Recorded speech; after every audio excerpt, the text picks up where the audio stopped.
Toute la Côte d'Ivoire, que dis-je, toute l'Afrique a le regard tourné vers La Haye, siège de la Cour pénale internationale, où s'ouvre ce jeudi même le procès de l'ancien président Laurent Gbagbo, l'ancien homme fort de la Côte d'Ivoire, ainsi que Charles Blé Goudé, l'ex-leader des Jeunes Patriotes, sont poursuivis, vous le savez, pour leur rôle présumé dans la crise post-électorale de 2010.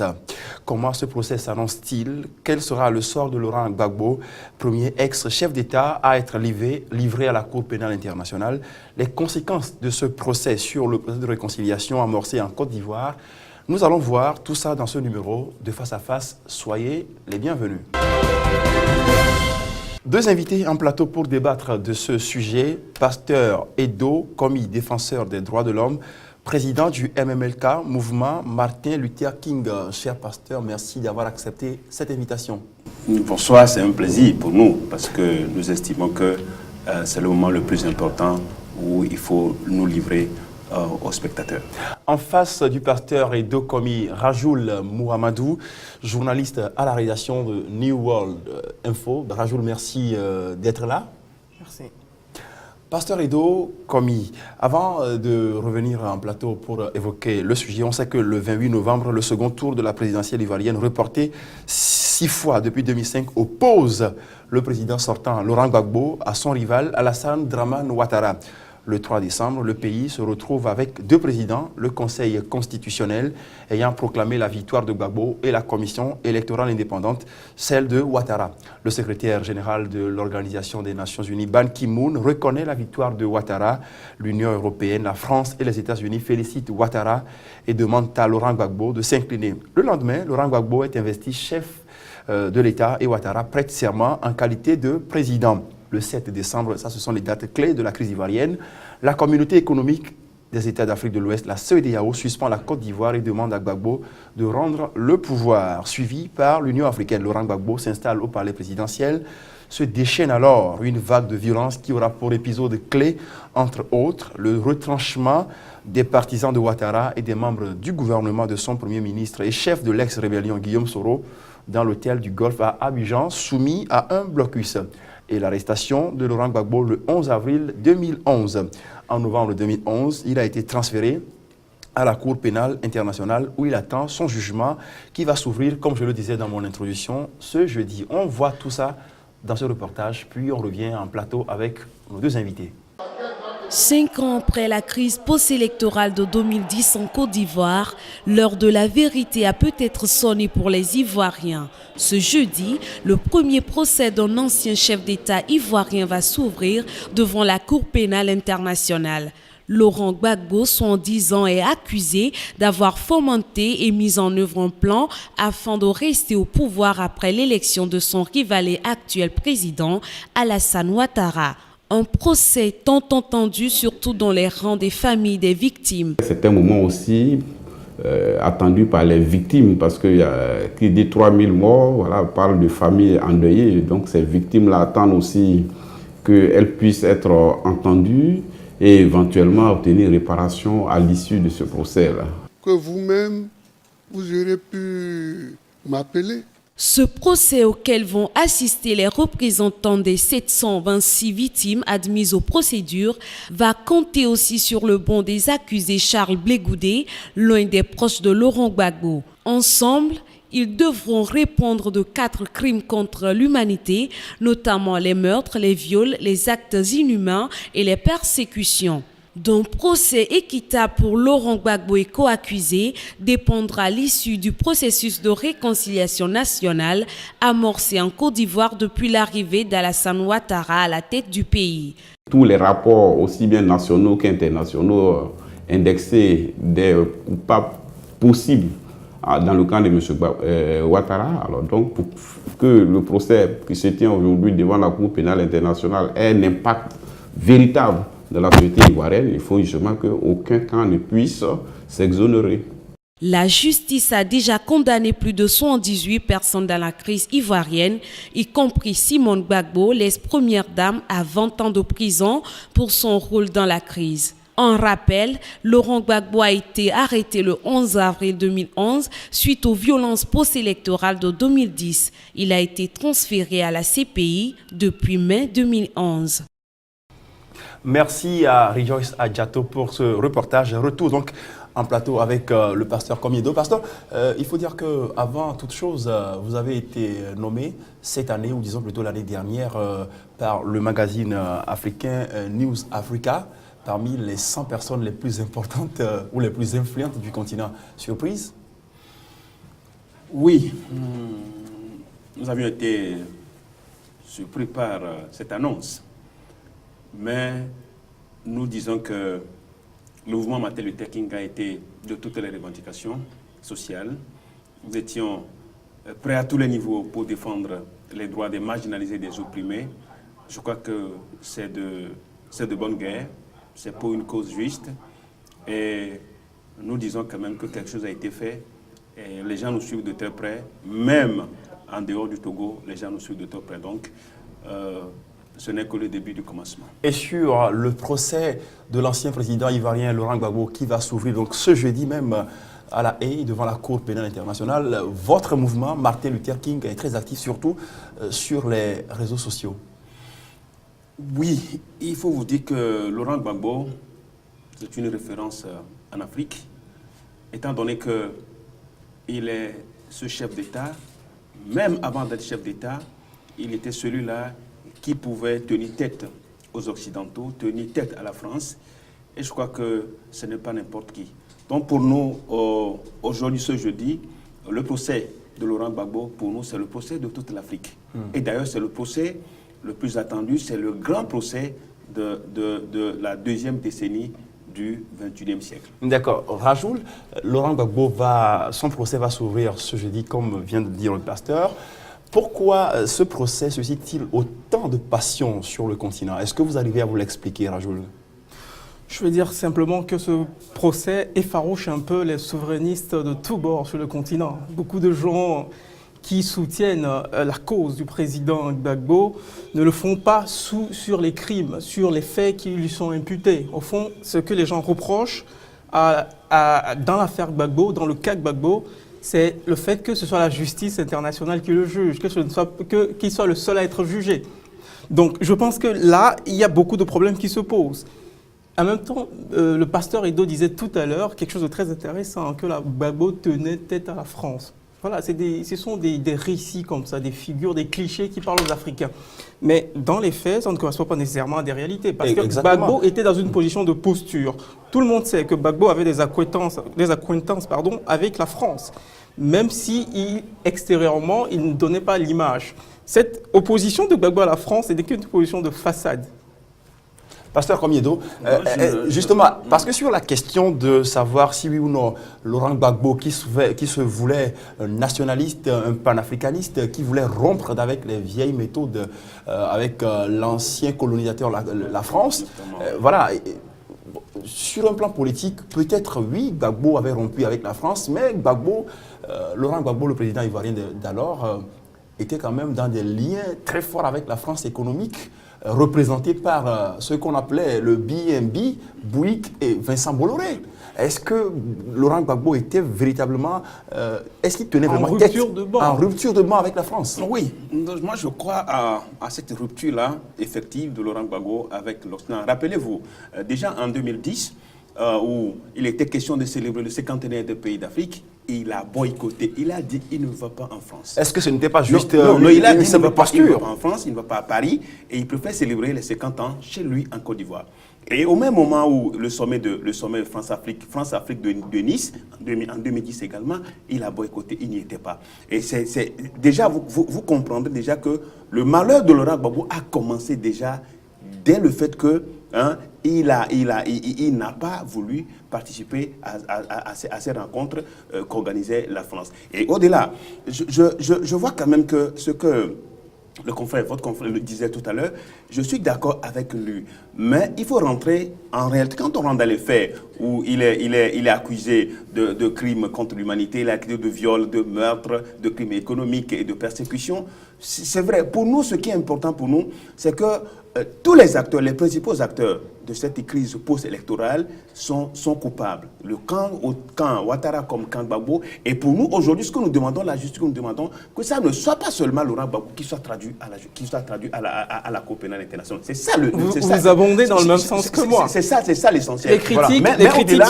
Mais au-delà, il faut reconnaître que Sarkozy à l'époque, Sarkozy et Ban Ki-moon qui ont rapidement félicité Alassane Ouattara, savaient ce qu'il faisait parce que les personnes ne voulaient, ces gens-là ne voulaient plus de Laurent Gbagbo. Donc c'est un acte, je crois que c'est un aspect très important qu'il faut considérer dans cette crise et surtout le transfèrement de Laurent Gbagbo. Aujourd'hui, on s'aperçoit que seul le camp Laurent Gbagbo subit, on va dire, les foudres, excusez-moi le terme, de la justice. Est-ce que finalement, on pourrait être tenté de croire qu'on est en face de la justice des vainqueurs contre les vaincus? C'est cet argument-là contre le fait que Gbagbo soit à la haie aujourd'hui qui est recevable. Parce que c'est un fait. Les pro-Ouattara ne répondent pas pour le moment devant la justice. On a l'impression qu'il y a un poids, deux mesures. La justice semble être à sens unique. Elle s'exerce avec toute sa violence et toute sa pression contre les pro-Gbagbo. En revanche, elle se montre très laxiste. En même temps, elle se voile les yeux, elle se bouche les oreilles en ce qui concerne les crimes des pro-Ouattara. Cet argument est recevable. En même temps, pour abonder dans le sens de Pasteur Edo, tout à l'heure, vous expliquez pourquoi le cas Gbagbo suscite autant d'émotions sur le continent. Au fond, Gbagbo bénéficie aussi de l'image négative de la CPI. Les Africains beaucoup d'Africains, une part importante, non négligeable, n'a pas accepté le fait qu'un chef d'État africain ne soit pas jugé sur le continent et qu'il soit trimballé vers la CPI en Europe. Rajoul, oui, si vous permettez, il faut rapidement rappeler que Laurent Gbagbo est à l'heure actuelle le premier ex-chef d'État à être livré à la Cour pénale internationale. Les gens ont peur que ce précédent-là devienne la règle et que tous nos chefs d'État, quoi que puissent être les reproches qu'on leur fait, on veut qu'on les traite avec dignité parce qu'il en va aussi de la dignité. Les Africains sont sensibles, vous savez, les Africains sont sensibles à ces symboles-là. Oui, et puis Gbagbo, c'est un monsieur qui joue aussi avec les symboles. Vous parliez du fait qu'il ait boycotté les congrès de la France-Afrique et tout. Vous savez que Gbagbo, c'est un homme politique, c'est un vieux loup, vous voyez. C'est un monsieur qui connaît la politique. Il sait jouer sur les symboles. À l'époque, on l'appelait le boulanger d'Abidjan. Voilà, donc voilà la situation, c'est celle-là. On a l'impression qu'en Côte d'Ivoire, effectivement, pour le moment, la justice semble ne s'intéresser qu'au cas des pro-Gbagbo, ce qui pose un problème de fond. Voilà, en mars 2014, Charles Blé Goudé, un proche de Laurent Gbagbo, l'ex-leader des jeunes patriotes, pas la peine de revenir sur ce que c'est que les jeunes patriotes dans cette émission, alors a rejoint son mentor au quartier pénitentiaire de la CPI dans une audience en 2014. Déjà, le patron des jeunes patriotes, Charles Blé Goudé, accusait les juges de la CPI de tronquer l'histoire de la Côte d'Ivoire devant lui. Je reviens un peu sur le transfèrement de Laurent Gbagbo d'abord avant de répondre au cas Charles Blé Goudé. Vous savez, nous, le mouvement matériel, nous sommes d'accord qu'on puisse transférer, qu'on puisse juger, les gens puissent répondre de leurs actes devant que ce soit la CPI, devant les tribunaux.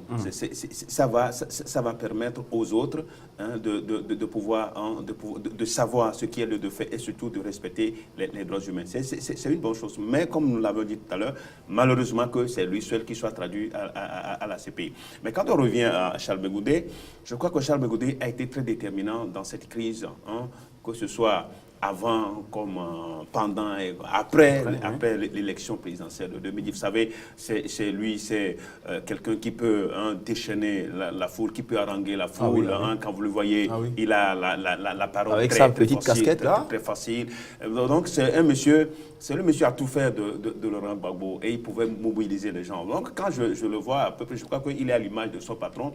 Et Ouattara et les siens ont su rapidement faire de telle sorte que les deux tenants de cette crise puissent être éloignés pour pouvoir lui permettre d'avoir soi-disant la sécurité, hein, la possibilité de pouvoir faire ces deux mandats, de pouvoir diriger la Côte d'Ivoire. Parce que tant que Laurent Gbagbo, même tant que Charles Blé Goudé serait au Ghana ou bien dans un pays en tant que réfugié, en tant qu'exilé politique, je crois le régime de Ouattara ne serait pas en quiétude, en stabilité. Donc, il a fallu qu'on fasse tout pour le.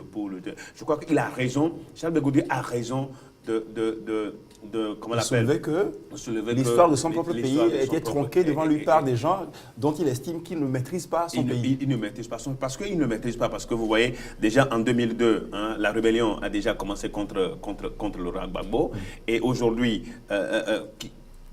c'est, comment on l'appelle, l'actuel président de l'Assemblée nationale, Guillaume Soro, qui était le chef rebelle. C'est lui aujourd'hui qui a la manette avec Ouattara. Je crois quand même que l'histoire est tronquée parce qu'il fallait remonter jusqu'en 2002 parce que c'est le prolongement, hein, la crise post-électorale de 2010, ce n'est que le prolongement de ce qui s'est passé du début, de la genèse de la crise ivoirienne depuis 2002 jusqu'à 2010. Avec l'assassinat de Robert Gueye, l'ancien président. Donc, je crois quand même que Charles Blé Goudé a raison de dire que l'histoire de la Côte d'Ivoire est tronquée, mais il n'est pas exonéré. Hein, on ne peut pas l'exempter quand même de tout ce qui s'est passé en Côte d'Ivoire comme crime. Nous allons revenir en abondance sur les pro-Ouattara qui aujourd'hui, en tout cas, ne sont pas encore inquiétés par la justice internationale. Mais Rajoul, est-ce qu'aujourd'hui on peut s'attendre à voir Charles Blé Goudé subir le même sort à la fin du procès que Laurent Gbagbo, qui était le président? Lui, il était le chef des jeunes patriotes qui ont joué un rôle déterminant dans la crise ivoirienne. Est-ce qu'on peut s'attendre à le voir subir le même sort que son ancien mentor ou son mentor? Peu importe les griefs qu'on fait à la CPI, personne aujourd'hui n'a accusé la CPI de ne pas dire le droit. Ils essaient un tant soit peu d'assurer un procès libre, transparent, équitable à tous les justiciables qui sont traduits devant sa cour. Je pense que M. Blé Goudé, le général de la jeunesse, un milicien, un monsieur qui a ensanglanté la Côte d'Ivoire, qu'on le dise, les jeunes patriotes, c'était une milice qui a commis des crimes. Tout à l'heure, le pasteur Edo parlait du fait qu'on se soit arrêté sur une tranche relativement limitée de l'histoire de la crise ivoirienne. C'est vrai. Et la CPI n'est pas encore remontée jusqu'au fond, mais réjouissons-nous du fait qu'il y a un début. Voilà, la période durant laquelle les violences ont été les plus flagrantes. Le problème avec le cas Gbagbo-Blé Goudé, c'est cette réticence-là, ce refus de l'alternance politique. Parce que tout à l'heure, vous avez dit quelque chose. Vous avez oublié que les Ivoiriens se sont prononcés. Ce n'est pas les Français qui sont venus voter à la place des Ivoiriens. Quand les Ivoiriens ont voté, c'est M. Alassane Ouattara qui a été élu. Alors, de fait, Laurent Gbagbo ne devait pas user de tous les arguties judiciaires pour se maintenir. Et des crimes ont été commis dans son obstination à rester au pouvoir. Aujourd'hui, il doit en répondre. Oui, Rajoul, ben dans un premier temps, on se rappelle, c'était le 1er décembre 2010, voilà, à l'issue du premier tour des élections présidentielles, la Cour, le Conseil constitutionnel avait proclamé Laurent Gbagbo président élu, alors que la commission électorale indépendante avait proclamé Alassane Ouattara. Est-ce qu'aujourd'hui, on a les éléments, qu'est-ce qui nous prouve pour apprécier, qu'est-ce qui nous prouve aujourd'hui que ce n'était pas le contraire et que Alassane Ouattara, qui est toujours considéré comme un homme de réseau, un homme de la communauté internationale, que ce n'était pas plutôt lui qui a été imposé à la Côte d'Ivoire? Enfin, c'est une question que je pose. Hein. Imaginez comment est-ce que les résultats de la commission électorale ont été prononcés. C'est avec le président et puis un groupe, et tout le monde n'était pas au complet. Et c'est devant les médias internationaux, France 24 et à l'époque, et rapidement, il faut rappeler aussi à l'époque, les médias ivoiriens, les chaînes ivoiriennes avaient même critiqué cela, parce que l'annonce a été faite devant la presse internationale, en l'absence. Voilà. Oui, il ne faut pas oublier ce qui s'est passé avant l'annonce au niveau de la presse internationale. Il n'y a pas question de il y a eu un cafouillage au niveau de la commission électorale. On est d'accord, les résultats n'avaient pas été consolidés avant l'annonce des résultats partiels. Ce qu'Ambroise disait tout à l'heure, ça peut être Alassane Ouattara peut être proclamé vainqueur comme... Ce ne sont que des hypothèses. C'est des hypothèses qu'il faut considérer. Mais en fait, ce qui est, c'est que l'élection là était tellement... Les résultats devaient être connus d'avant. Parce que, sincèrement, que ce soit Laurent Gbagbo qui est gagné, comme selon les résultats des urnes, je crois que la France et les Nations Unies voulaient coûte que coûte. Alors, moi, vous allez rester là. Je pense que voulait coûte que Laurent Gbagbo quitte le pouvoir. Ça, il faut pas l'ignorer. D'accord. C'est un aspect très important. Si on l'ignore, je crois qu'on va fausser le débat. Rajoul? Moi, je nie totalement cette volonté extérieure de se débarrasser de Laurent Gbagbo coûte que coûte. Je pense que les Ivoiriens se sont prononcés. À l'issue d'un premier tour, on est d'accord.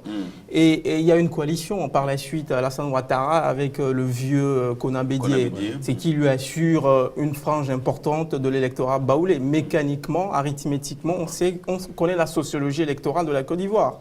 Il ramassait un spectre large qui constitue l'électorat oufouettiste. C'est avec cet électorat-là, on pouvait s'attendre à ce que ce soit Gbagbo qui l'emporte, Alassane Ouattara qui l'emporte. Parce qu'il l'emporte déjà dans le nord, il l'emporte dans le centre avec un bassin de population important qui se trouve dans le nord et dans le centre. Ça devait lui assurer une victoire. Mais en même temps, vous avez dit raisonnant en termes d'hypothèse. Quand l'hypothèse de la victoire d'Alassane Ouattara a été acceptée, qu'est-ce qui a manqué à Gbagbo? C'est le fait qu'il n'ait pas été élégant, de n'avoir pas accepté de partir. Aujourd'hui, il pourrait être en piste pour reconcourir contre Alassane Ouattara après 5 ans. Et pourquoi est-ce qu'il s'est obstiné? Alors, pasteur Komieto. Mais je pense que c'est pour ça qu'il doit répondre des crimes qui ont suivi. Il est le premier responsable de ces crimes. Vous l'avez dit, vous l'avez dit dans votre première intervention, et ça c'est toujours le discours que nous, en tout cas auquel on est habitué sur le continent africain. Laurent Gbagbo, oui, le patriote, Laurent Gbagbo qui a voulu faire cette rupture de banc systématique avec la France. Mais est-ce qu'au nom de ce patriotisme-là, au nom du nationalisme, est-ce que, je dirais même au nom du chauvinisme, Laurent Gbagbo, est-ce qu'il n'aurait pas fait mieux en Côte d'Ivoire en 2010 déjà de reconnaître cette victoire, même s'il estimait que c'était une victoire usurpée, on dira peut-être que je dis n'importe quoi, mais au nom de la Côte d'Ivoire, au nom de l'intérêt de la Côte d'Ivoire qu'il prétendait défendre, est-ce qu'il n'aurait pas fait mieux d'accepter cette victoire-là, comme Rajoul l'a dit, pour pouvoir revenir après et concourir, sachant très bien que s'il revenait, eh bien les Ivoiriens étaient là pour voter encore pour lui. Oui, bien sûr, si j'étais son conseiller politique. Pour éviter cette effusion de sang. Si j'étais son conseiller politique, j'allais lui dire de reconnaître, comme vous le dites, de reconnaître, pour pouvoir être épargné de tout ce qui lui arrive aujourd'hui. Mais je crois quand même non seulement lui, mais aussi épargner ce même sang-là à la Côte d'Ivoire. Épargner la vie des 3000 Ivoiriens. Mais au fait, ce qu'il y a, c'est que quand vous observez le chemin politique de la Côte d'Ivoire, Gbagbo savait que à cette époque-là où tout était contre lui, même s'il acceptait les résultats, qui pouvait imaginer la suite, la suite des événements. Ça aussi, ça pouvait être une hypothèse. Mais maintenant, je crois que... Vous semblez dire que les Gbagbo n'auraient pas accepté? Il pouvait jouer le jeu. Moi-même, à un certain moment, j'étais même tenté de dire à Gbagbo qu'à l'époque-là, Gbagbo ayant déjà fait 10 ans, presque 10 ans au pouvoir, voilà. Il aurait pu... Sans élection, il aurait pu céder. Il aurait dû céder légalement et positionner Afin Guessan peut-être qui était, ou bien positionner, pourquoi pas ça, poser un autre candidat de pays, ça aurait pu faire l'affaire. Et il serait sorti de cette affaire-là, tête haute, et son nom va être, cela va faire de lui une légende en Afrique. Mais il ne l'a pas fait parce que vous savez, le pouvoir, des fois, ça saoule. Et puis voilà, Je pense qu'il a tout dit. L'ivresse du pouvoir.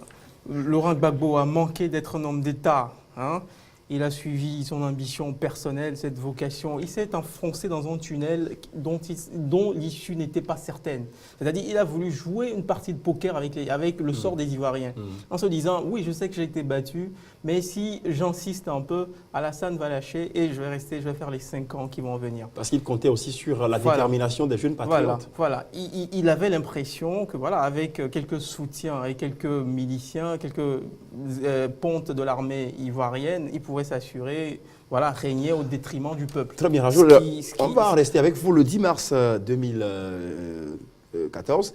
L'ex-première dame Simone Gbagbo est réclamée par la CPI, mais la justice ivoirienne a préféré la juger elle-même. Aujourd'hui, Simone Gbagbo est condamnée à 20 ans de prison pour son rôle durant la crise post-électorale. Pourquoi la justice ivoirienne n'a-t-elle pas accepté de livrer, tout comme son mari, Simone Gbagbo, à la CPI? Je pense que certainement dans la balance, l'argument de la souveraineté judiciaire a dû jouer, parce que les Ivoiriens ne vont pas en même temps livrer tous les criminels, hein, entre guillemets, de cette crise-là à la CPI. Ça donnerait l'impression que la justice ivoirienne est incompétente. C'est le message, en tout cas, que ça envoie à l'extérieur. Donc, je pense qu'ils ont tenu à juger Simone Gbagbo sur place pour pouvoir l'utiliser comme un levier, certainement, dans les négociations. Aujourd'hui, je pense qu'elle est là-bas. On pourrait calmer, ça leur permet d'avoir un certain levier de pression sur le FPI. Oui, mais est-ce que quelque part aussi, ce principe de souveraineté de la justice ivoirienne ne peut pas être interprété comme un subterfuge ou un moyen pour l'État ivoirien de se soustraire à l'obligation, par exemple, éventuellement, d'envoyer des pro-Ouattara qui seraient éventuellement cités dans cette affaire-là à la CPI? Parce qu'aujourd'hui, elle se dit, bon, voilà, nous sommes indépendants, souverains, nous pouvons juger, nous avons les moyens de juger nos propres citoyens. Donc, plus question pour nous d'envoyer des gens à la CPI. Est-ce que ce n'est pas ça aussi? Peut-être que Laurent Gbagbo serait très heureux de voir Simone Gbagbo à Il la ne faut pas oublier qu'il est polygame. Hein. L'autre femme va le rejoindre là-bas. Je sais. Mais la femme la plus en vue, hein, celle que tout le monde Il connaît. paraît qu'il préfère la plus jeune. Hein.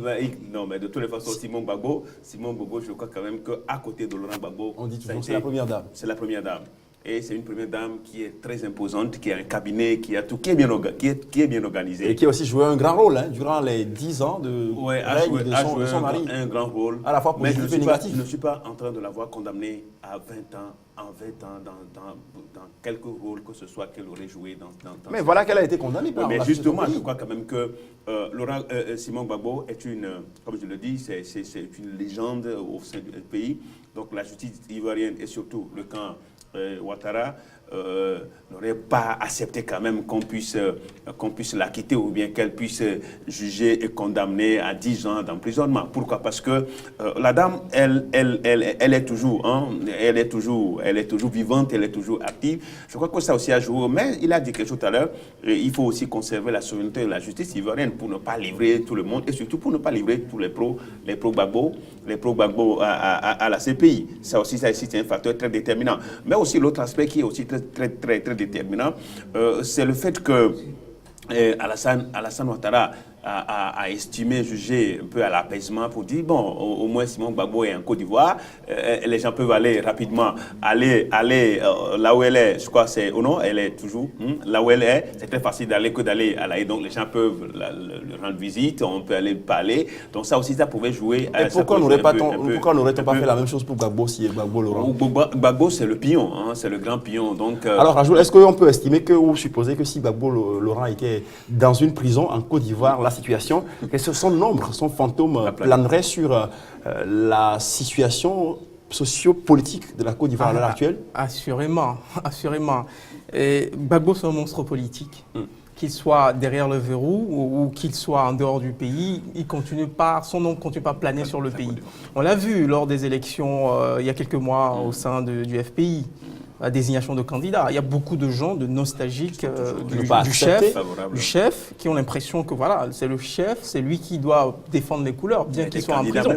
Beaucoup de gens ne désespèrent pas de revoir Gbagbo un jour briguer à nouveau le poste, la magistrature suprême dans son pays. Donc, ce que je veux ajouter par rapport à ce qu'il a dit sur le cas de Madame Simone Gbagbo, c'est ceci. Aujourd'hui, on pourrait, c'est une hypothèse, penser que la présence de Simone Gbagbo est une caution aussi pour les pro-Ouattara. Les personnes qui pourraient être incriminées demain, là, ils vont dire, bon voilà, nous avons jugé Simone Gbagbo sur place, donc nous n'allons plus livrer personne. Ces gens-là, qui sont des pro-Ouattara, on les juge au pays, on pourrait s'arranger pour faire des peines moins lourdes. Donc ça, c'est des arguments qui auraient pu servir au pasteur Edo. Mais en même temps, ça reste de la fiction. J'ai même vu dans une Afrique où Alassane Ouattara dit que personne ne sera livré à la CPI. Oui, parce que pasteur Edo, il y a également dans cette histoire l'affaire du fils de Laurent Gbagbo, Michel Gbagbo, dont l'avocat a porté plainte contre Guillaume Soro. Et on se rappelle également que lors de la COP21 l'année dernière en France, Guillaume Soro, qui a failli être cueilli par les policiers français sur demande du juge française. Est-ce qu'aujourd'hui, encore une fois, je repose la même question, les Ivoiriens ou l'État ivoirien sous Alassane Ouattara n'a pas fait de garder Simone Gbagbo et les autres 77 personnes citées dans cette affaire-là en Côte d'Ivoire pour justement empêcher la CPI de venir cueillir par exemple un certain Guillaume Soro. C'est fait peut-être pour lui et pour les pro-Ouattara. La même question qui revient. Oui, je crois quand même que, vous savez, les hommes politiques n'ont que des intérêts. Et Alassane Ouattara sait que en allant sur cette piste, il pouvait facilement jouer un grand tour à la CPI pour dire, écoutez, nous, aujourd'hui, là où nous en sommes, notre justice est indépendante et qu'elle peut continuer, même si c'est les gens si ce sont ses partenaires, hein, si ce sont ses partisans, donc c'est très facile. Mais le problème qui se pose, c'est que les faits sont là. Moi, je me rappelle, même quand vous vous rappelez, c'est en 2010, à Douéko, il y avait 800 morts à Douéko, et là, je crois que tout était clair, que là, c'était vraiment de véritables génocides. Et nous étions tous là, nous avions tous écouté, nous avions tous suivi comment cela s'est passé. Et les auteurs présumés de ce massacre de Douéko, tout le monde le sait. On en a parlé, et puis blackout total, on en a plus parlé. Donc, je crois quand même que les faits sont là. Et les faits rattrapent toujours. Non, mais je suis surpris, pour un défenseur des droits humains, on n'utilise pas ostentatoirement le mot génocide comme ça. Le génocide, ça a sa définition. Il y a une échelle dans la commission de crime. Ce n'est pas une question de nombre, mais je pense que le génocide participe à un projet qui est d'élimination d'une catégorie, d'un groupe ethnique. Mais ce qui n'a pas été fait. Aujourd'hui, je pense que l'ethnie BT prospère bien en Côte d'Ivoire. C'était un massacre. Voilà, c'était des massacres. Oui. Et d'ailleurs, en septembre la justice doit faire son travail, autant pour les pro-Ouattara, ça c'est ma position, autant pour les pro-Ouattara que pour les pro-Gbagbo. Mais aujourd'hui, on juge le cas des 3000 morts de la crise politique qui sont largement imputables à Laurent Gbagbo. Crime contre l'humanité a été commis en Côte d'Ivoire, crime de meurtre, de viol et tout ont été commis. Et on parle de persécution aussi. Voilà, on va rester avec vous. Du 8 au 30 septembre 2014, la commission Dialogue, Vérité et Réconciliation a organisé des audiences publiques de victimes et bourreaux des crises politico-militaires, mais elle est critiquée pour son manque de résultats. Je veux dire, aujourd'hui, la justice, telle qu'elle est en train de se pratiquer, on va dire plutôt en train de s'acharner contre le camp Gbagbo, est-ce qu'elle est de nature à favoriser un heureux aboutissement du processus de réconciliation amorcé en Côte d'Ivoire? Je pense qu'aujourd'hui, il y a une césure qui est nette au sein de la société ivoirienne. Le pays est fissuré. Pour réconcilier les Ivoiriens les uns avec les autres, je pense qu'il faut passer par la justice. Mais il y a un moment, il faut faire un peu d'absolution des péchés aussi. Parce que c'est dans l'amnistie des fois. Je ne suis pas pour l'amnistie généralisée, mais pour un certain nombre de gens, pour reconstruire du lien, pour reconstruire le tissu social ivoirien qui a été mis à rude épreuve depuis 2002. Je pense que c'est des crimes qui ont franchement détruit la nation ivoirienne. Donc la commission, son travail aujourd'hui a beaucoup du pain sur la planche. C'est vrai que l'impression que la justice donne, que ce soit la justice ivoirienne ou la justice internationale, de s'acharner contre les pro-Gbagbo, franchement, ce n'est pas de nature à réconcilier les Ivoiriens les uns avec les autres.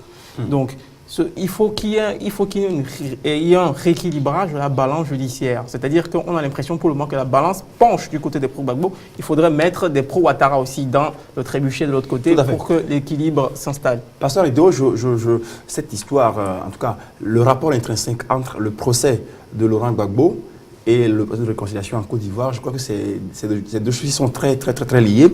Alors, je vais vous citer une phrase qu'a prononcée le président Alassane Ouattara. C'était le 28 septembre dernier à Gagnoua. Gagnoua, c'est le fief de Laurent Gbagbo. Oui. Alors, il disait lors d'un meeting de réconciliation que le poison de la division a été distillé au sein des communautés pendant les moments difficiles que la Côte d'Ivoire a traversés.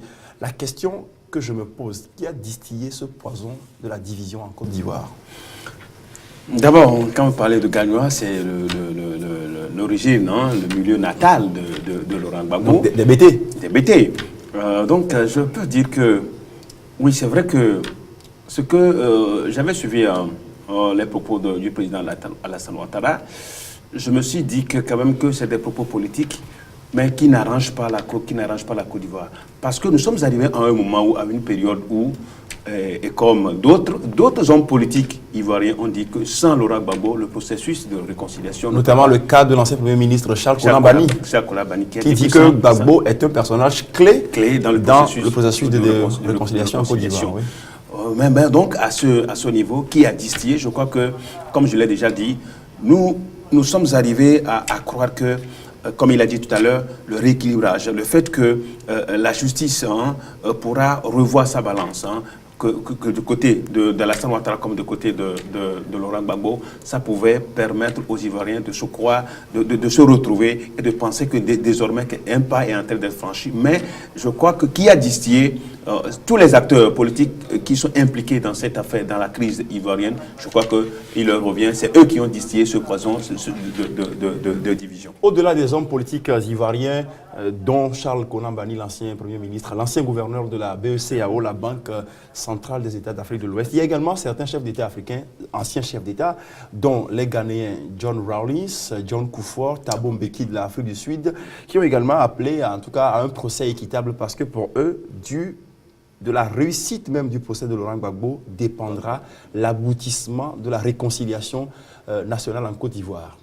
D'accord, je vais revenir un petit peu sur le poison de la division, ces mots forts de Alassane Ouattara. Je pense qu'en politique, ce sont souvent des gestes forts et des paroles fortes qui restent. Vous voyez, en politique, c'est aussi cela. Donc je pense que c'est symbolique. Quand Alassane Ouattara va dans le fief de Laurent Gbagbo à Gagnoa, il ne va pas en vainqueur. Bon, c'est vrai, dans le fait, c'est le vainqueur qui va sur la terre du vaincu. Tout à fait. Mais il fait acte d'humilité en disant, bon voilà, il y a eu un problème, nous devons reconstruire la paix et nous réconcilier. Et je pense qu'il y a une volonté d'un côté, il y a une volonté politique qui est là, mais c'est vrai qu'au niveau judiciaire, ça doit suivre et que ça ne suit pas suffisamment.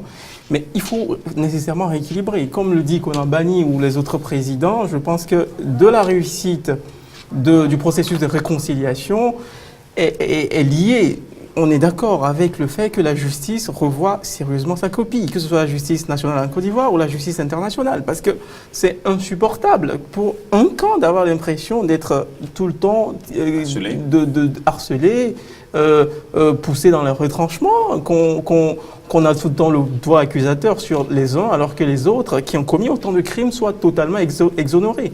Donc je vais dire ceci, Alassane Ouattara, c'est bien de faire le choix de la réconciliation, mais ça ne doit pas l'exonérer de traduire les pro-Ouattara devant la justice. Et traduire les pro-Ouattara, c'est un problème crucial pour lui. Je suis sûr qu'au fond, il n'est pas contre la justice, mais il a peur du potentiel de déstabilisation que ça leur représente. Ce sont les com zones, il ne faut pas oublier aussi, l'histoire, elle est là, il y a une archéologie historique qu'il faut pas perdre de vue. Ces com zones, ce sont des gens très puissants qui ont commis des crimes, les shérifs Ousmane, entre autres, des gens qui, normalement, devaient être dans une cage, mais qui, pour le moment, sont libres. Mais c'est une tâche aussi pour le pouvoir Ouattara. C'est une tâche, c'est un fardeau. Je suis sûr que s'il obtient ce deuxième mandat, et qu'il sait que voilà, il ne va plus se représenter devant les Ivoiriens pour solliciter leur suffrage, certainement qu'il prendra les dispositions pour que la justice se rééquilibre enfin. Alors, on l'a vu avec l'ancien président libérien Charles Taylor. On l'a vu également avec l'ancien président tchadien Hissène Habré, dont le procès devant les chambres spéciales de Dakar, des procès qui, en tout cas celui de Hissène Habré qui prend du temps. Est-ce que le procès Ouattara, pardon, qu'est-ce que je dis? Autant pour moi pour ce lapsus très dangereux. Le procès Laurent Gbagbo, est-ce qu'on n'est pas parti pour de longs mois, de longues années, quand on sait que Laurent Gbagbo est aujourd'hui âgé de 70 ans?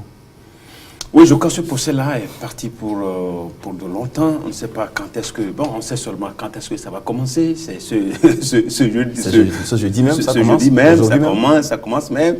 Mais quand est-ce que ça va finir, personne ne peut le savoir. Parce que quand on ouvre un procès à la CPI, comme dans toute juridiction, ce n'est pas facile de clôturer parce qu'il y a beaucoup d'éléments qui sont en jeu. Tout ce que nous on demande, c'est que ce procès soit équitable, ce procès soit juste et que définitivement on puisse d'un jour à l'autre on puisse revoir Laurent Gbagbo sur la terre africaine. Rajoute une dernière question. Au nom de la réconciliation nationale, c'est vrai qu'aujourd'hui Laurent Gbagbo est entre les mains de la justice internationale, mais une supposition peut-être banale, mais qui peut être aussi qui peut se faire aussi. Ouattara qui dit au nom de la réconciliation, je plaide pour que Laurent Gbagbo peut-être ait un sort moins fort. Je pense que le sort de Laurent Gbagbo dépend aujourd'hui de la CPI et que Ouattara n'a plus les leviers pour agir sur les procureurs, les juges de la CPI. Le problème avec la CPI, effectivement, le pasteur Edo le disait tout à l'heure, c'est l'étalement, c'est la longueur des procédures. Et en même temps, il ne faut pas perdre de vue que la justice a suivi son cours, ça va très lentement, c'est la justice internationale.